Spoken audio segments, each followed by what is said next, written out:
Hey guys, so this video is actually going to be a kind of tutorial.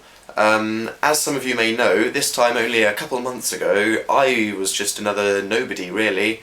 I was somebody just watching everybody's videos, stalking everybody on Twitter, sitting in their bedroom, but I didn't know anybody and I wasn't doing any of this, so what I thought I'd do is put a little step-by-step guide together as to how anybody can be friends with their favourite internet stars. Step 1 is getting them to recognise your name. The first thing you need to do is really just to get them to know that you exist and for them to recognise your username. To do this, you really should only have one username for everything, and it can't either be 1, too long for them to not bother reading it at all, or 2, so bad that they're instantly put off your character forever the first time that they ever look at it. What you then need to do is really to just sit on YouTube around 23.5 hours a day, just refreshing that homepage, because it is vital that you do get first comment on every video they post. So, you know, just persevere, keep refreshing, and get that comment in as soon as you see the video pop up. And of course you have to follow them on Twitter, but it is important that you @reply everything that they say within the first 12 seconds of them posting a tweet, because otherwise you're just going to be lost in the crowd. So you need to be right on the mark, just replying to absolutely everything they ever say.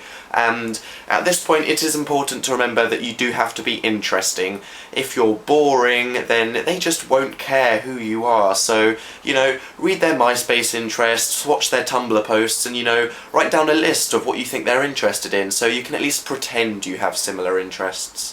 So once you have found every single way that you can communicate with them, after weeks and weeks of incessant commenting, hopefully they should begin to recognise your username, and once they see that familiar little phrase just constantly nagging them, then you're ready to move on to stage 2. Stage 2. Putting a face to the name. What we're trying to do now is basically just trying to get it a little bit more personal, so that every time they see your username they know what they're looking at and they kind of know who you are. So essential websites for this are Daily Booth and MySpace and things similar to that.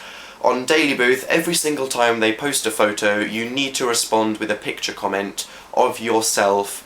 Same with MySpace and embedding photos. The aim is to just get them to see your face everywhere, and then they'll know who you are, hopefully.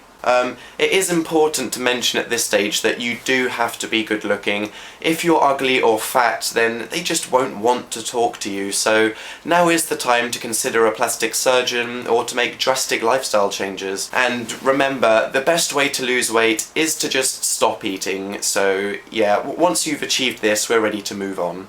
And hopefully by now, if you're interesting and pretty enough, then it's time to move on to stage 3. Stage 3, getting personal. By this stage, it really is in their hands, so if they haven't replied to you yet and they're not already following you on Twitter, then it is because they find you repulsive, I'm afraid, and it's probably never going to happen. So now is the time where, if you haven't been having much luck, you probably should go kill yourself. And if they have, well then congratulations. I mean, now is the time where you start trying to be an actual friend of theirs, so add them on their personal Facebook, try to get their MSN or Skype and get talking. And when you feel that the time is right, then, you know, slip them your phone number and you're in there. I mean, all that's left to do now is to organise a time to meet and your dreams have come true. A little word of advice, try not to tell them yet that you're actually planning on chopping them up or raping them, because it's probably only going to drive them away. So yeah, I know it's hard, but just try to keep it under wraps for at least a couple more days. And I mean, that's all there is to it. Just follow these easy steps and before you know it, you'll be in the bedroom of the person you've been thinking about for years. Isn't that right, Phil? Yes. Your skin's gonna taste good. So yeah guys, good luck and I'll speak to you later.